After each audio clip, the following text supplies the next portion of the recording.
સુરતમાં ખાડીપુરનો આવશે કાયમી ઉકેલ. રાજ્ય સરકારે ખાડીપુર માટે ફાળવ્યા 500 કરોડ રૂપિયા. સુરતમાં તારાજી બાદ સરકારે મોરચો સંભાળ્યો છે. સુરતમાં ખાડીના રીડેવલપમેન્ટ માટે 500 કરોડ ફાળવ્યા છે. સુરતમાં બુધવારે વરસાદે વિરામ લીધો હતો, પણ 2 દિવસમાં વરસેલા 18 ઇંચ જેટલા વરસાદને કારણે ઠેર ઠેર પાણીનો ભરાવો થતા ભારે તારાજી સર્જાઈ છે. ખાસ કરીને વેપાર ધંધા અને વાહન માલિકોમાં મોટો આર્થિક ફટકો પડ્યો છે. 3 દિવસથી સુરતીઓ પાણી વચ્ચે જીવવા મજબૂર બન્યા છે. ખાડીપુરના કારણે સર્જાયેલી ગંભીર સ્થિતિની સમીક્ષા કરવા માટે ખુદ મુખ્યમંત્રી ભૂપેન્દ્ર પટેલ તાબડતોબ સુરતની મુલાકાતે દોડી આવ્યા હતા. મુખ્યમંત્રી ભૂપેન્દ્ર પટેલે સુરતના ટ્રિપલ આઈટીસીમાં ઉચ્ચ સ્તરીય સંકલન બેઠક યોજી હતી. બેઠકમાં મુખ્યમંત્રીએ સુરત મનપા અને સંબંધિત વિભાગના અધિકારીઓની કામગીરી અંગે નારાજગી વ્યક્ત કરી. મુખ્યમંત્રીએ સ્પષ્ટ શબ્દોમાં જણાવ્યું કે ખાડીની આસપાસ થયેલા ગેરકાયદે બાંધકામના કારણે જો શહેરના લોકોને નુકસાન ભોગવવું પડ્યું તો કોઈપણ સંજોગોમાં ચલાવી લેવામાં આવશે નહીં.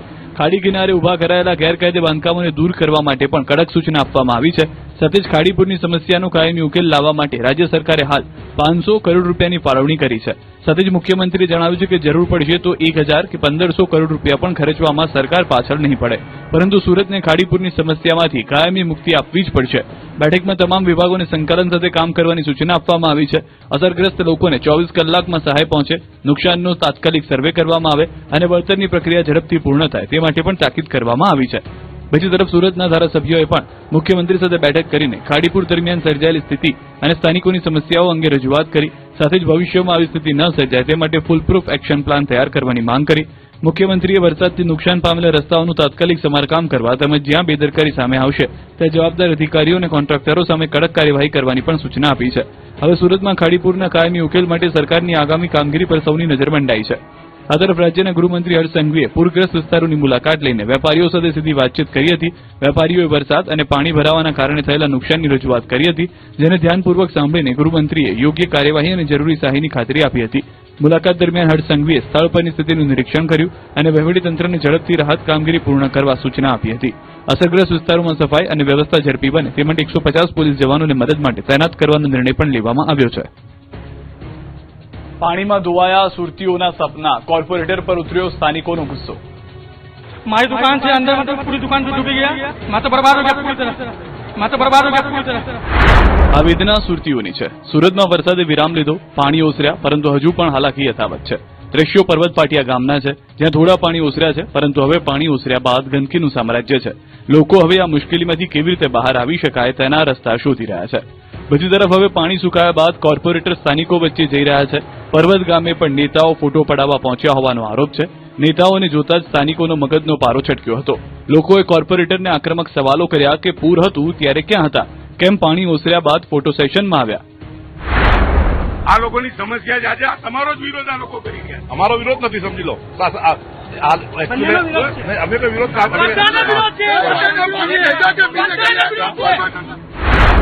પર્વત ગામે હજુ ઘૂંટણડૂબ પાણી ભરાયેલા હતા. એવામાં કોર્પોરેટર અને અધિકારીઓ પોતાની ગાડીમાં અથવા ટ્રેક્ટરમાં સ્થળની મુલાકાત લઈ રહ્યા હતા, જેને લઈને પણ લોકોમાં રોષ ફાટી નીકળ્યો અને ટ્રેક્ટરમાં આવેલા અધિકારીઓને અટકાવીને ચાલીને આવવાની ટકોર કરી.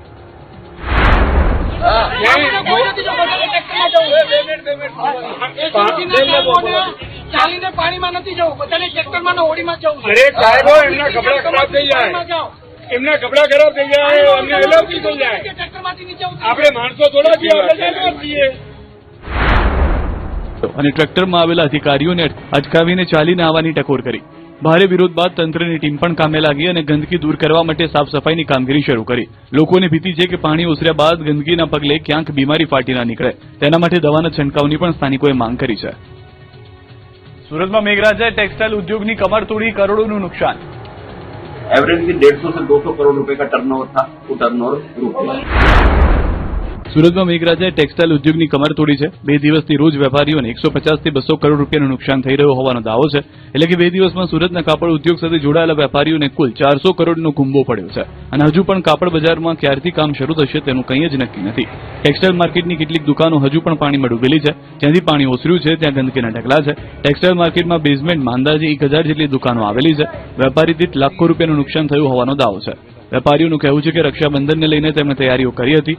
આશા હતી કે કાપડ બજારમાં તેજી રહેશે, જે મુજબ દુકાનમાં માલ ભર્યો હતો, પરંતુ કુદરતની થપાટ એવી વાગી કે વેપારીઓ આર્થિક રીતે ધોવાઈ ગયા. દુકાનની અંદર રહેલો બધો માલ પલળી ગયો. હવે આ પલળેલું કાપડ કોણ ખરીદશે તેને લઈને સવાલ છે. લાખો રૂપિયાનું નુકસાન થતા વેપારીઓએ સરકાર પાસે મદદ માટે હાથ લંબાવ્યો છે. સુરતના માંગરોળમાં ખીમ નદીએ સર્જી તારાજી પાર્ક કરેલી કરોડોની ક્રેન ડૂબી. સુરત અને તેના ઉપરવાસમાં પડેલા ધોધમાર વરસાદે જનજીવનને ભારે અસર પહોંચાડી છે. ખીમ નદીમાં આવેલા પૂરના કારણે માંગરોળ તાલુકાના મોટી નરોલી વિસ્તારમાં કરોડો રૂપિયાનું નુકસાન થયું છે. ઉપરવાસમાં ભારે વરસાદ બાદ ખીમ નદી બે કાંઠે વહેતા માંગરોળ તાલુકાના મોટી નરોલી વિસ્તારમાં પૂર જેવી સ્થિતિ સર્જાઈ. નદીના પાણી ફરી વળતા નદી કાંઠે પાર્ક કરાયેલા ભારે વાહનો પણ તેની ચપેટમાં આવી ગયા. ડ્રોનના આકાશી દ્રશ્યોમાં સ્પષ્ટ દેખાઈ રહ્યું છે કે ખીમ નદીના તોફાની પ્રવાહે 3 કરોડ રૂપિયાની કિંમતની એક વિશાળ ક્રેન અને અંદાજે 50 લાખ રૂપિયાના 2 ટ્રકને સંપૂર્ણપણે પાણીમાં ગરકાવ કરી દીધા. પાણીનો પ્રવાહ એટલો પ્રચંડ હતો કે ભારે મશીનરી પણ લાચાર બની ગઈ. હાલ નદીનું જળસ્તર ઘટવા લાગ્યું છે, પરંતુ પાછળ કરોડો રૂપિયાનું નુકસાન છોડી ગયું છે. બીજી તરફ સુરત શહેરમાં પણ વરસાદની અસર યથાવત જોવા મળી રહી છે. મગોબ સહિતના વિસ્તારોમાં રસ્તાઓ નદીમાં ફેરવાઈ ગયા. રસ્તા વચ્ચે વાહનો બંધ પડી જતા લોકોને ભારે હાલાકીનો સામનો કરવો પડ્યો અને જનજીવન સંપૂર્ણપણે અસ્તવ્યસ્ત બની ગયું. ભારે વરસાદ બંધ થયા બાદ પણ બીજા દિવસે અનેક વિસ્તારોમાં સ્થિતિ સામાન્ય બની નથી. સણિયા અહેમદ, કુંભારિયા, મગોબ અને લિંબાયત જેવા વિસ્તારોમાં હજુ પણ 5 થી 7 ફૂટ પાણી ભરાયેલા છે. રહેણાંક વિસ્તારોમાં પાણી ન ઓસરતા લોકો પોતાના ઘરોમાં જ રહેવા મજબૂર બન્યા છે, જ્યારે દૈનિક જીવન અને વ્યવસાય પર પણ તેની ગંભીર અસર જોવા મળી રહી છે. હાલ વરસાદનું જોર ઘટ્યું હોવા છતાં પાણી સંપૂર્ણપણે ન ઓસરતા અસરગ્રસ્ત વિસ્તારોમાં લોકો માટે મુશ્કેલી યથાવત છે. તંત્ર દ્વારા સ્થિતિ પર સતત નજર રાખવામાં આવી રહી છે. સૌરાષ્ટ્રના દરિયા કિનારેથી મળ્યા અજાણ્યા કન્ટેનર, તપાસ ચાલુ. સૌરાષ્ટ્રના દરિયાકાંઠે સતત બીજા દિવસે રહસ્યમય કન્ટેનર મળી આવતા ચકચાર મચી છે. ગઈકાલે પોરબંદરના માધવપુર દરિયાકાંઠે કન્ટેનર તણાઈ આવ્યું હતું, તો આજે જૂનાગઢ જિલ્લાના માંગરોળ નજીક સાંગાવાડા દરિયાકાંઠેથી પણ એક કન્ટેનર મળી આવ્યું છે. પોરબંદરના પ્રખ્યાત માધવપુર દરિયાકાંઠે દરિયાના મોજા સાથે એક ટેન્કર પ્રકારનું કન્ટેનર તણાઈને કિનારે પહોંચ્યું હતું. દરિયાકાંઠે વિશાળ કન્ટેનર જોવા મળતા સ્થાનિક લોકોના ટોળેટોળા ઉમટી પડ્યા હતા. ઘટનાની જાણ થતાં માધવપુર પોલીસ અને કસ્ટમ વિભાગની ટીમ તાત્કાલિક સ્થળ પર પહોંચી હતી અને તપાસ શરૂ કરી હતી. પોલીસ અને કસ્ટમ વિભાગ હાલ એ દિશામાં તપાસ કરી રહ્યા છે કે આ કન્ટેનર ક્યાંનું છે, કયા જહાજમાંથી દરિયામાં તણાઈ ગયું હતું અને તેમાં અગાઉ શું માલ સામાન ભરેલો હતો.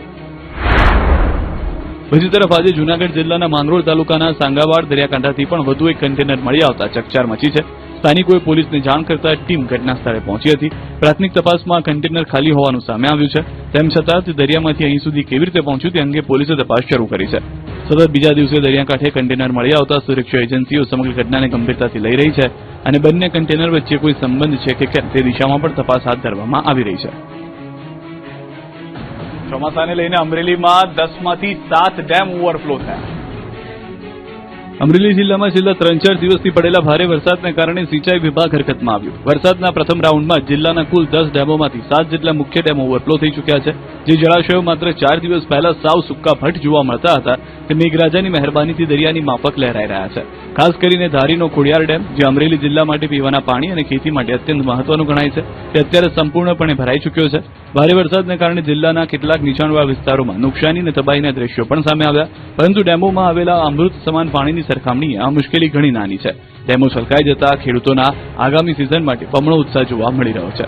જિલ્લાના ખોડિયાર ડેમ ઉપરાંત ધાતરવડી 1, 2 તેમજ રાયડી ડેમ જેવા જળાશયોમાં પાણીની પ્રચંડ આવક થઈ છે. મેઘરાજાનું વેકેશન મોડ ઓન, 7 દિવસ માત્ર છૂટાછવાયા વરસાદની શક્યતા. રાજ્યમાં છેલ્લા કેટલાક દિવસોથી વરસી રહેલા મેઘરાજા હવે થોડા દિવસ માટે વેકેશન મોડમાં જોવા મળશે. હવામાન વિભાગના અનુમાન મુજબ આગામી 7 દિવસ સુધી રાજ્યમાં ભારે વરસાદની શક્યતા ઓછી છે, જો કે કેટલાક વિસ્તારમાં હળવાથી મધ્યમ વરસાદ થઈ શકે છે. રાજ્યના કેટલાક વિસ્તારોમાં સ્થાનિક વાતાવરણના કારણે હળવાથી મધ્યમ વરસાદી ઝાપટા પડી શકે છે. સાથે જ અનેક વિસ્તારોમાં પ્રતિ કલાક આશરે 20 કિલોમીટરની ઝડપે પવન ફૂંકાઈ શકે તેવી પણ શક્યતા વ્યક્ત કરવામાં આવી છે. 7 दिन के लिए 9 से लेकर 15 जुलाई तक इसमें इक्का दुक्का स्थानों से लेकर कुछ ही जगह में गुजरात रीजन में हल्का से मध्यम बरसात का संभावना रहेगा और सौराष्ट्र कच्छ में इक्का दुक्का स्थानों में हल्का से मध्यम बरसात का संभावना रहेगी. आज कोई भारी बरसात का पूर्वानुमान नहीं दिया गया है. દરિયાકાંઠાના વિસ્તારો માટે પણ મહત્વની ચેતવણી આપવામાં આવી છે. સૌરાષ્ટ્રમાં વરાપ નીકળતા ખેડૂતો વાવણીમાં જોડાયા. જૂનાગઢમાં બળદ આધારિત ખેતીનો ટ્રેન્ડ. સૌરાષ્ટ્રમાં મેઘરાજાની મહેરથી ખેડૂતોમાં ખુશીની લાગણી જોવા મળી રહી છે. જૂનાગઢ જિલ્લામાં છેલ્લા 3 દિવસથી વરસાદે વિરામ લેતા ખેડૂતોએ વાવણીનો પ્રારંભ કર્યો છે. વરાપ નીકળતા ખેડૂતો ખેતરમાં સૌપ્રથમ સાથીઓ કરી કંકુથી પૂજન કરી વાવણીના શ્રી ગણેશ કર્યા. ધંધુસર ગામમાં હાલ મગફળી, તુવેર સહિતના પાકનું વાવેતર ચાલી રહ્યું છે. આધુનિક યુગમાં ટ્રેક્ટર અને યાંત્રિક સાધનો ઉપલબ્ધ હોવા છતાં અનેક ખેડૂતો આજે પણ બળદ વડે ખેતીને પ્રાધાન્ય આપી રહ્યા છે. પ્રકૃતિ અને પરંપરાના સમન્વય સાથે ધંધુસર ગામના ખેડૂતો આજે પણ દેશી પદ્ધતિથી ખેતી કરીને અનોખું ઉદાહરણ પૂરું પાડી રહ્યા છે. એટલે કે મશીનરીના જમાનામાં પણ દેશી પદ્ધતિથી ખેતી કરવાનો ક્રેઝ અકબંધ છે. માત્ર ક્રેઝ જ નહીં, આ પદ્ધતિ જમીનને પણ ફાયદો થતો હોવાનો દાવો છે. ખેડૂતોએ કહ્યું કે ટ્રેક્ટર જેવા ભારે વાહનોથી જમીન કડક થઈ જાય છે અને પાકનો ઉગાવો ઓછો થાય છે, જ્યારે બળદથી વાવણી કરવાથી જમીનની ફળદ્રુપતા જળવાઈ રહે છે, પાકનો ઉતારો સારો આવે છે અને જમીન પોચી રહે છે. આ જ કારણે નવી પેઢીના ખેડૂતો પણ આ દેશી પદ્ધતિ અપનાવી રહ્યા છે. મોંઘા ડીઝલ અને યાંત્રિક સાધનોના ખર્ચ સામે બળદથી થતી ખેતી ખેડૂતો માટે વધુ ફાયદાકારક સાબિત થઈ રહી છે. નવસારીના અંબિકા નદીના બ્રિજ પર તિરાડ તો અરવલ્લીના શામળાજીમાં મેશ્વો નદી પર ચેકડેમ જર્જરિત. નવસારી સહિત ઉપરવાસમાં ભારે વરસાદને કારણે અંબિકા નદીના બ્રિજમાં તિરાડ પડી હોવાનું સામે આવ્યું છે. કોસ્ટલ હાઈવે પર આવેલ અંબિકા નદીના બ્રિજ પર મોટી તિરાડ પડી છે. બ્રિજના પિલ્લર અને એપ્રોચમાં તિરાડ પડતા લોકોના જીવ પડીકે બંધાયા. બ્રિજ પર તિરાડ પડવાની વાત સામે આવતા કેબિનેટ મંત્રી નરેશ પટેલ સ્થળે પહોંચ્યા, તેમજ ચીખલી પ્રાંત મામલતદાર, તાલુકા વિકાસ અધિકારી તેમજ આરએનબી અધિકારીઓ પણ ઘટના સ્થળે પહોંચ્યા. કેબિનેટ મંત્રી નરેશ પટેલે તાત્કાલિક ધોરણે બ્રિજને રિપેર કરવાની સૂચના આપી. બ્રિજ પર તિરાડ મામલે આરએનબી વિભાગ દ્વારા જણાવાયું છે કે જે તિરાડ પડી છે એ એપ્રોચ અને પિલ્લર પર છે. લોકોએ ડરવાની જરૂર નથી. બ્રિજ વાહન વ્યવહાર માટે સુરક્ષિત છે. જે તિરાડ પડી છે એ પણ રિપેર કરી દેવામાં આવશે. આ તરફ અરવલ્લીના શામળાજી તાલુકામાં મેશ્વો નદી પરના જર્જરી ચેકડેમોના કારણે ખેડૂતોમાં ચિંતા જોવા મળી રહી છે. વર્ષોથી બિસ્માર હાલતમાં રહેલા ચેકડેમોના કારણે વરસાદી પાણીનો સંગ્રહ થતો નથી અને ખેડૂતોને સિંચાઈ માટે મુશ્કેલીનો સામનો કરવો પડી રહ્યો છે. તાલુકાના વાંદિયોલ, વજાપુર, સોડપુર અને અસાલ ગામના ગ્રામજનો દ્વારા નવા ચેકડેમ બનાવવાની ઉગ્ર માંગ કરવામાં આવી રહી છે. ગ્રામજનોના જણાવ્યા મુજબ મેશ્વો નદી વિસ્તારમાં 10 કિલોમીટરના વિસ્તારમાં આવેલા 7 જેટલા ચેકડેમ તૂટેલી હાલતમાં છે, જેના કારણે કિંમતી વરસાદી